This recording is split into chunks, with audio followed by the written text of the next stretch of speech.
నమస్తే, welcome to Liya news. ఒక ప్రచారం రెండు తెలుగు రాష్ట్రాల్లో ఇప్పుడు బాగా ట్రెండింగ్లో ఉంది. అదేంటంటే నారా లోకేష్ గారు నెక్స్ట్ ఇయర్ ముఖ్యమంత్రి అవ్వబోతున్నారు అని. ఆయన ముఖ్యమంత్రి అవ్వడం కోసం చంద్రబాబు గారిని ఇబ్బంది పెడుతున్నారని, అలాగే మోడీ దగ్గరకు, అమిత్ షా దగ్గరకు వెళ్ళి దీనిపైన ఒప్పించుకొని వచ్చారని ప్రచారం జరుగుతుంది. ఇక దీంతో పాటు ఒకవేళ లోకేష్ గారే ముఖ్యమంత్రి బాధ్యతలు చేపడితే కూటమిలో పవన్ కళ్యాణ్ పరిస్థితి ఏంటి అన్న ప్రచారాన్ని కూడా ప్రజల్లోకి విపరీతంగా తీసుకెళ్తున్నారు. ఈ ప్రచారాల్లో వాస్తవం ఎంత, నిజంగానే ఇలాంటి అవకాశం ఉందా, ఇది జరుగుతుందా తెలుసుకుందాం. మనతో పాటు ఉన్నారు ప్రముఖ ఆర్థిక, రాజకీయ, సామాజిక విశ్లేషకులు రాజేష్ అప్సాని గారు. నమస్కారం సార్. నమస్కారం. సార్, లోకేష్ గారు ముఖ్యమంత్రి అవ్వబోతున్నారు అన్న ప్రచారం ఉంది. ఆ ప్రచారానికి ఉదాహరణగా కూడా ఏం చెప్తున్నారంటే, కేసీఆర్ గారు ఎవరైతే ఉన్నారో ఆయన పదవిలో ఉన్నన్నాళ్ళు కేటీఆర్ ని ముఖ్యమంత్రిని చేరాకపోయాను, దానివల్ల ఎలాంటి ఇబ్బందులను బాధపడుతున్నారు. సో చంద్రబాబు గారికి రాజకీయ చతురత ఉంది, ఆయన ముందే ప్రీ ప్లాన్డ్ గా చేయాలనుకుంటున్నాడు. అలాగే లోకేష్ గారు కూడా అదే ఇంట్రెస్ట్ చూపిస్తున్నారు. మరి పవన్ కళ్యాణ్ పరిస్థితి ఏంటి అని, ఏంటి అసలు ఈ ప్రచారాల్లో వాస్తవం ఎంత అంటే, గతం నుంచి కూడా ఇదే ప్రచారం మాటికి ఒకసారి తెరపైకి తీసుకొస్తూ ఉన్నారు. దీనివల్ల ఎవరికి లబ్ధి, ఈ ప్రచారాలను ఏ విధంగా చూడాలి? రీసెంట్గా విజయసాయిరెడ్డి గారు ఒక ప్రెస్ మీట్ పెట్టారు. మద్యం కుంభకోణంలో ఎన్ఫోర్స్మెంట్ డైరెక్టరేట్ విచారణకు హాజరై బయటకు వచ్చిన తర్వాత విజయసాయిరెడ్డి గారు ఒక ప్రెస్ మీట్ పెట్టారు. ఆ ప్రెస్ మీట్లో ఆయన ఏం చెప్పారు? జగన్మోహన్ రెడ్డి గారు ఆయన పాదయాత్ర చేస్తూ ఉంటున్నారు. ఇవాళ రేపు ఎన్నికల నాటికి కూడా ఎన్డీఏ కూటమి ఇలాగే పటిష్టంగా ఉండి వాళ్ళు ఎన్నికలకు వెళ్తే ఈయన పాదయాత్రలు చేసినా, పొరుల దండాలు పెట్టినా కూడా మళ్ళీ ఎన్నికల్లో నెగ్గటం అనేది అసాధ్యం. ఈ కూటమిని ఎలా విచ్ఛిన్నం చేయాలి అని చెప్పని అసలు ప్రయత్నమే చేయటం లేదు. కూటమిని విచ్ఛిన్నం చేయకుండా జగన్మోహన్ రెడ్డి గారు ఎన్ని రాజకీయాలు చేసినా కూడా ఎటువంటి ప్రయోజనం దక్కదు అని చెప్పారు. అంటే విజయసాయిరెడ్డి గారు పిల్లి మెడలో గంట కట్టినట్టుగా మీరు చేయాల్సిన పనిది అని చెప్పని వాళ్ళకు ఒక మార్గనిర్దేశం చేసినట్టుగా చెప్పాడు. కానీ వైసీపీ పార్టీ ఎప్పటి నుంచో ఈ ప్రయత్నాల్లో ఉంది. ఎన్నికలకు ముందు నుంచి కూడా తెలుగుదేశం, జనసేన కలిపి ఎన్నికల్లో పోటీ చేయకుండా ఉంచడం కోసం శత విధాల వాళ్ళకు అవకాశం ఉన్నంత మేరకు ప్రయత్నం చేశారు. పవన్ కళ్యాణ్ గారి మీద పవర్ షేరింగ్ అని చెప్పని ఆయన మీద ఒత్తిడి తీసుకొచ్చారు. ఇన్ని సీట్లు ఇస్తేనే మీరు అలయన్స్ పెట్టుకోండి అని ఒత్తిడి తీసుకొచ్చారు. ఇట్లా రకరకాల ఒత్తిళ్లు తీసుకొచ్చారు. కానీ రాష్ట్ర హితం కోరిన పవన్ కళ్యాణ్ గారు ప్రభుత్వ వ్యతిరేక ఓటు చీలిన పక్షంలో అది అధికారంలో ఉన్న వైసీపీ పార్టీకి అడ్వాంటేజ్గా మారడానికి ఆస్కారం ఉంటుంది. కాబట్టి ప్రభుత్వ వ్యతిరేక ఓటు చీలనివ్వను అంటే end of the day Jaganmohan Reddy అనే వ్యక్తి ఒక్క క్షణం కూడా రాష్ట్ర ముఖ్యమంత్రిగా కొనసాగడానికి వీల్లేదు అని చాలా బలంగా విశ్వసించిన చంద్రబాబు నాయుడు గారు, పవన్ కళ్యాణ్ గారు భారతీయ జనతా పార్టీది కూడా కలుపుకొని ఎన్డీఏ కూటమిగా పోటీ చేశారు. పవన్ కళ్యాణ్ గారు ఏం చెప్తున్నారు? ఇంకొక 15 సంవత్సరాలు ఇదే కూటమి అధికారంలో కొనసాగాలి. చంద్రబాబు నాయుడు గారు ఏం చెప్తున్నారు? గవర్నెన్స్ అనేది కంటిన్యూ అవ్వాలి. మేము ఈరోజు తీసుకున్న నిర్ణయాలు అవి అమలు జరిగి ఆ ఫలాలు ప్రజలకు దక్కే వరకు ఇదే ప్రభుత్వ అధికారంలో కొనసాగిన పక్షంలో మేము తీసుకుంటున్న నిర్ణయాల ఫలాలు మీకు దక్కుతాయి తప్ప, మేము ఒక నిర్ణయం తీసుకొని రాబోయే ఎన్నికల్లో మీరు మమ్మల్ని ఓడించి కొత్తగా ఇంకొక ప్రభుత్వం వచ్చి వాళ్ళ ప్రయారిటీస్ వేరేగా ఉండి వాళ్ళు ఒక నిర్ణయం తీసుకొని ఆ తర్వాత ఇంకొక ప్రభుత్వం వచ్చి దీని పర్యవసానం అభివృద్ధి అనేది ఆ ప్రస్థానం కొనసాగటం లేదు. ఇవాళ గుజరాత్ అయినా, బీహార్ అయినా, ఒరిస్సా లాంటి రాష్ట్రాల్లో ప్రభుత్వాలు కంటిన్యూస్గా ఉంటున్న పర్యవసానం వాళ్ళు తీసుకుంటున్న నిర్ణయాలు అవి వాస్తవ రూపంలో అమలు జరిగి ఆ ఫలాలు ప్రజలకు అందుతున్నాయి. కాబట్టి ఆంధ్రప్రదేశ్ రాష్ట్రం కూడా విభజిత రాష్ట్రం ఇవాళ నిరుద్యోగ సమస్యతోటి, అలాగే రాజధాని లేని స్థితిలో ఉంది. ఈ రాజధానికి ఒక రూపం రావాలి అన్నా, ఇవాళ నిర్మాణం జరుగుతున్న ఇరిగేషన్ ప్రాజెక్టులు సక్రమంగా సకాలంలో పూర్తి చేయించగలగాలి అన్నా, నిరుద్యోగ యువతకి ఉపాధి అవకాశాలు కలిగించడం కోసం పారిశ్రామిక పెట్టుబడులు రప్పించాలి అన్నా రాజకీయ స్థిరత్వం కూడా అవసరమని చెప్తా ఉన్నారు. అంటే ముఖ్యమంత్రిగా చంద్రబాబు నాయుడు గారు అదే లక్ష్యంతో ఉన్నారు, ఉప ముఖ్యమంత్రిగా పవన్ కళ్యాణ్ గారు కూడా అదే లక్ష్యంతో ఉన్నారు. వీరిరువురి నిర్ణయానికి, వీరు తీసుకుంటున్న విధానాలకి అండదండలు అందిస్తూ కేంద్ర ప్రభుత్వం కూడా సహకారాన్ని అందిస్తుంది. ఇదే క్రమంలో చంద్రబాబు నాయుడు గారు తనయుడు, తెలుగుదేశం పార్టీ జాతీయ ప్రధాన కార్యదర్శి, IT and HRD minister Nara Lokesh ఇటు పార్టీని సమన్వయం చేసే విషయంలో చంద్రబాబు నాయుడు గారికి తోడునీడగా ఉంటున్నారు. ప్రభుత్వంలో కూడా పారిశ్రామిక పెట్టుబడులు రప్పించే విషయంలో, సంస్థను గ్రౌండింగ్ చేయించే విషయంలో, కేంద్ర ప్రభుత్వ సహకారాన్ని సాధించగలిగే విషయంలో కూడా తండ్రికి కుడి భుజంలాగా లోకేష్ గారు ఇవాళ సహకరిస్తూ ఉన్నారు. వీళ్ళందరి లక్ష్యం రాష్ట్రంలో ఉన్న నిరుద్యోగ యువతకి 20 లక్షల ఉద్యోగ కల్పన జరగాలి. 20 లక్షల ఉద్యోగ కల్పన జరగాలి అంటే కనీస మాత్రంగా 30 లక్షల కోట్ల పెట్టుబడులు రప్పించాలి. అలా పారిశ్రామిక ఒప్పందాలు చేసుకోవటమే కాదు, అవి వాస్తవ రూపంలో కూడా గ్రౌండింగ్ అవ్వాలి.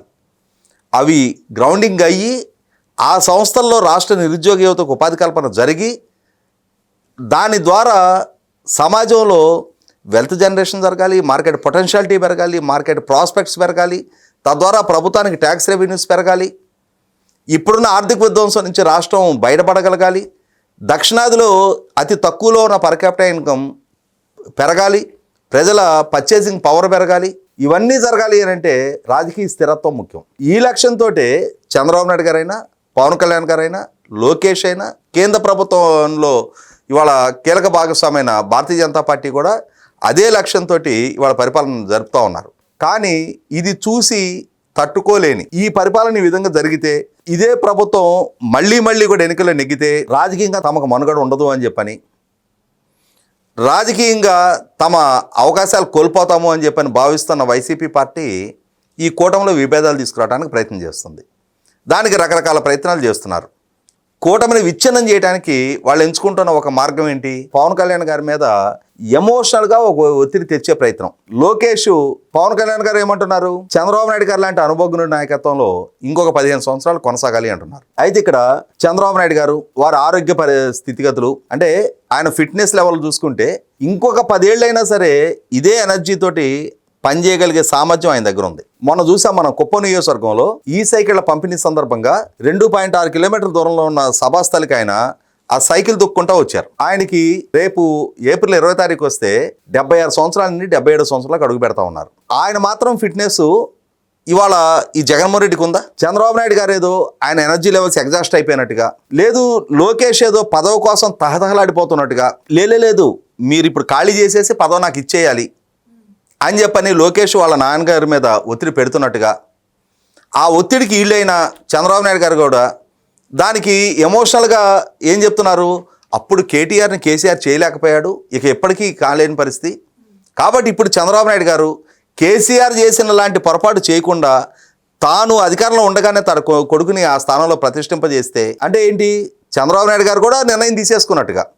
అంటే ఇక్కడ ఇది ఎన్డీఏ కూటమిలో మిగిలిన రాజకీయ పక్షాలు వాళ్ళ అభిప్రాయాలు వీటినేటిని పరిగణలోకి తీసుకోకుండా, వాటికి విలువ ఇవ్వకుండా, ఈ తండ్రి కొడుకులు వాళ్ళ ఇష్టపూర్వకంగా వాళ్ళే నిర్ణయాలు తీసేసుకుంటున్నారు అన్న అభిప్రాయాన్ని పవన్ కళ్యాణ్ గారి కన్నా కూడా ఆయనకి తెలిసి ఇంటర్నల్గా ఏంటి అనేది పరిస్థితి. వాళ్ళ శ్రేణుల్లో ఆ రకమైన ఒక అభిప్రాయాన్ని కలిగించడం, అరే మా నాయకుడితో సంప్రదింపులే జరగకుండా ఉప ముఖ్యమంత్రిగా ఉన్న పవన్ కళ్యాణ్ గారు చంద్రబాబు నాయుడు గారి నాయకత్వాన్ని ఆమోదించారు, కానీ తనకంటే చిన్నవాడైన లోకేష్ నాయకత్వంలో కూడా పనిచేయడానికి ఆయన సిద్ధంగా ఉన్నాడా అంటే ఆయన స్థాయి మీరు తగ్గిస్తున్నారా అన్న అభిప్రాయం వాళ్ళ శ్రేణుల్లో కలగాలి. అలా కలగటం ద్వారా ఏంటి? వాళ్ళు పవన్ కళ్యాణ్ గారి మీద ఒక రకమైన ఒత్తిడి వాళ్ళ శ్రేణుల వైపు నుంచి పెంచాలి. అంటే ఈ లక్ష్యంతో నక్కను కొట్టినడల్లా వేటగాడని చెప్పని కెమెరా ముందు కూర్చొని మాట్లాడే ప్రతోడు విశ్లేషకుడే. వాడు ఒక వీడియో తయారు చేస్తాడు. ఏం లేదు, 6 నెలల్లో అసలు ఎన్ని ముహూర్తాలు విన్నాము ఇప్పటికి. అంటే ఇదే ముహూర్తాలు 2014లో కేసీఆర్ గారు ముఖ్యమంత్రిగా బాధ్యతలు చేపట్టినప్పుడు కూడా, అరే ఆయనకి క్యాన్సర్ ఉంది, 6 నెలల కంటే ఆయన ముఖ్యమంత్రిగా కొనసాగడు, తొందరలోనే కేటీఆర్ అయిపోతాడని చెప్పేవాళ్ళు. ఆయన 2023 ఎన్నికలు ఓడిపోయిన దాకా ఆయనే ముఖ్యమంత్రిగా కొనసాగారు. ఇప్పటికి ఆయనే పార్టీ అధ్యక్షుడిగా కొనసాగుతున్నారు. అలాగే ఇవాళ చంద్రబాబు నాయుడు గారి విషయంలో కూడా లోకేష్ ఏదో విపరీతమైన పదవి లాలసతో వాళ్ళ నాన్న కూడా పక్కకి తప్పించేసి తనకు పదవి కావాలనే కాంక్షతోటి తన కుయుక్తులు పన్నుతున్నట్టు, తాను వెళ్ళి మోడీ గారిని అమిత్ షా గారిని కూడా అనుమతులు తెచ్చేసుకున్నట్టుగా చూసేసారా? ఇంక అయిపోయింది, లోకేష్ వచ్చేస్తున్నాడు. పవన్ కళ్యాణ్ పరిస్థితి ఏంటి అంటే ఇక్కడ ఈ కారణంగా ఈ రకంగా ఎమోషనల్గా ఇష్యూస్ని ఫ్లేరప్ చేసి ఈ కూటమిలో విభేదాలు తీసుకొచ్చి అంతిమంగా ఈ కూటమి విచ్ఛిన్నం జరిగితే తద్వారా రాజకీయంగా మనం పబ్బం గడుపుకోవచ్చు. రేపటి రోజున ఈ కూటమి ప్రభుత్వ వ్యతిరేక ఓటు అన్నారు ఆ రోజు, ఇవాళ వైసీపీ వ్యతిరేక ఓటు, ఇవాళ వాళ్ళు ప్రభుత్వంలో లేరు, ప్రభుత్వ అనుకూల ఓటు విచ్ఛిన్నం జరగాలి అని చెప్పని వాళ్ళు కోరుకుంటా ఉన్నారు. కానీ వైసీపీ వ్యతిరేక ఓటు ఎట్టి పరిస్థితుల్లో చీలిక జరగదు. ఎన్డీఏ కూటమి 2029కి కూడా ఇంటాక్ట్గా ఇట్లాగే ఉంటుంది. 2029కి కూడా చంద్రబాబు నాయుడు గారు ఇంతే ఆరోగ్యంగా, ఇంతే ఎనర్జీ లెవెల్తో, ఇంతే అంకిత భావంతో, ఇంతే వేగంగా నిర్ణయాలు తీసుకునే విధంగా ఆయన పనితీరు కొనసాగుతూ ఉంటుంది. ఆ తండ్రికి తగ్గ కొడుకుగా ఆ తండ్రి ప్రభుత్వాన్ని బలపరుస్తూ ఆ తండ్రి ప్రభుత్వంలో తాను కూడా భాగస్వామిగా బాధ్యత కలిగిన నాయకుడిగా లోకేష్ కూడా సుదీర్ఘకాలం పార్టీని ప్రభుత్వాన్ని కొనసాగే విధంగానే తన నిర్ణయాలు కూడా ఉంటాయి. వీళ్ళ తీసుకుంటున్న నిర్ణయాల్లో తాను కూడా కీలక భాగస్వామిగా ఉన్న పవన్ కళ్యాణ్ గారు, భారతీయ జనతా పార్టీ కూడా ఒక ఆరోగ్యకర పాలన అందించే దిశగా వీళ్ళందరూ కలిసిమెలిసి రాష్ట్ర హితం కోరి, రాష్ట్ర ప్రజల హితం కోరి, రాష్ట్ర యువత భవిష్యత్తు కోసం వీళ్ళ పాలన ఇదే విధంగా నడుస్తూ ఉంటుంది. కానీ వైసీపీ పార్టీ విజయసాయిరెడ్డి చెప్పినట్టుగా ఈ కూటమిలో చీలికలు తేవటం కోసం వాళ్ళు ఎన్ని కుయుక్తులు బనినా, ఎన్ని కుట్రలు కుతంత్రాలతో ఎన్ని రకాల ప్రచారాలు చేసినా వాళ్ళ కలలుగానే మిగులుతాయి తప్ప ఆచరణపూర్వకంగా సాధ్యం కావు. థ్యాంక్ యూ సో మచ్ అండి. నమస్కారం. Please subscribe to Leo news for more videos.